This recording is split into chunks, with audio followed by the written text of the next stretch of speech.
nous allons créer une locomotive et la paramétrer avec un profil de vitesse simplifié pour pouvoir l'utiliser dans nos essais de simulation de trajets futurs. Je vais dans le menu Train, option Créer une locomotive.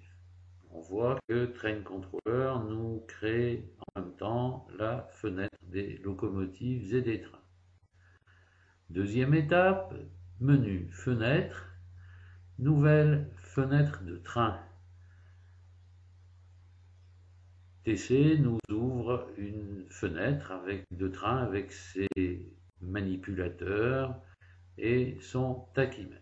Je déplace ma fenêtre de train au bas de mon écran et maintenant je vais commencer à créer mes propriétés de ma locomotive. J'active la fenêtre des locomotives et trains et double-clic sur la locomotive ce double-clic va m'ouvrir la fenêtre des propriétés des locomotives qui comporte plusieurs onglets que nous allons parcourir. L'onglet général va nous permettre de donner un nom à notre locomotive et une image si nous avons défini des images déjà avec le logiciel qui s'appelle Train Animator. Donc si j'appuie sur le bouton configurer et que je veux créer par exemple une A1A, je vais ouvrir mon fichier image et je retrouve l'image de ma locomotive qui sera utilisée ensuite à l'écran. On va donner un nom à notre locomotive. Ce nom, par exemple, A1A 68 010 68 010, puisque les A1A dans les chemins de fer français sont les séries 68 000 et 68 500. On peut laisser la couleur jaune et là on va donner la dimension en centimètres de notre maquette. La A1A c'est 18 cm.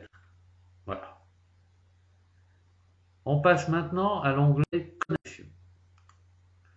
Dans l'onglet Connexion, on va donner le système numérique qu'on va utiliser pour cette locomotive, en l'espèce l'IntelliBox, et l'adresse de la locomotive, c'est celle que vous aurez rentrée dans le décodeur, dans notre cas l'adresse 68. Passons à l'onglet Vitesse maintenant.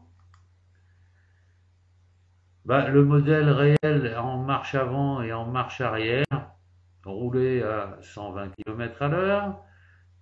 Et en bas, vous avez la possibilité de définir l'inertie de la locomotive avec des curseurs d'accélération. Plus le curseur et le pourcentage est élevé, plus l'inertie au démarrage sera grande. De même à la décélération, plus le curseur est élevé et plus la décélération se fera lentement.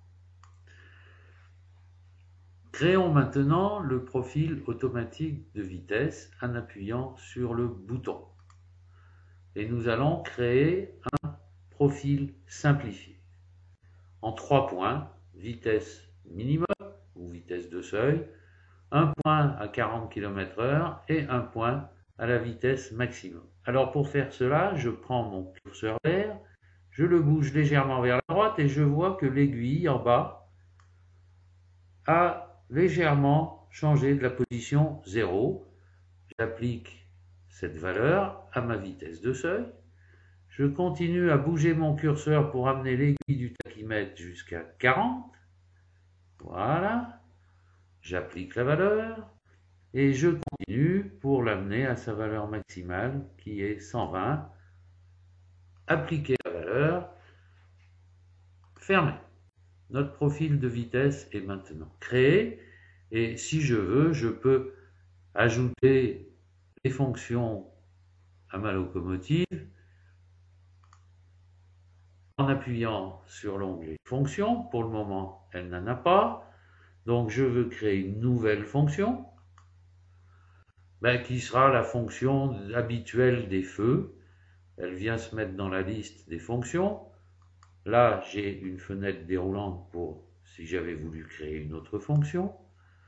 Ma fonction est du type décodeur, puisqu'elle est dans les fonctions du décodeur de la locomotive, et elle correspond en général à l'appui et au relâchement de la fonction F0. C'est un switch on-off sur la centrale. Et bien voilà, j'ai créé, si je veux créer ma première fonction, si j'avais d'autres fonctions, il suffit d'appuyer sur Nouvelle pour à chaque fois ajouter dans la liste des fonctions. Nous ne passerons pas par l'onglet Ressources, simplement le voir. Cela permet de dire qu'on a une locomotive diesel et ça pourrait servir à faire de la simulation de ressources et de prévoir des intervalles de maintenance, etc. L'onglet Commentaires permet de saisir du texte libre.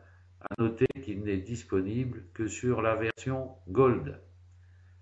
Je clique maintenant sur OK et ma locomotive est finie de paramétrer. Si elle était posée sur le réseau et que je veuille la faire rouler, il suffit que je prenne sa fenêtre et rouler en marche avant par exemple. On voit que la locomotive accélère, décélère et revient à zéro. C'est terminé.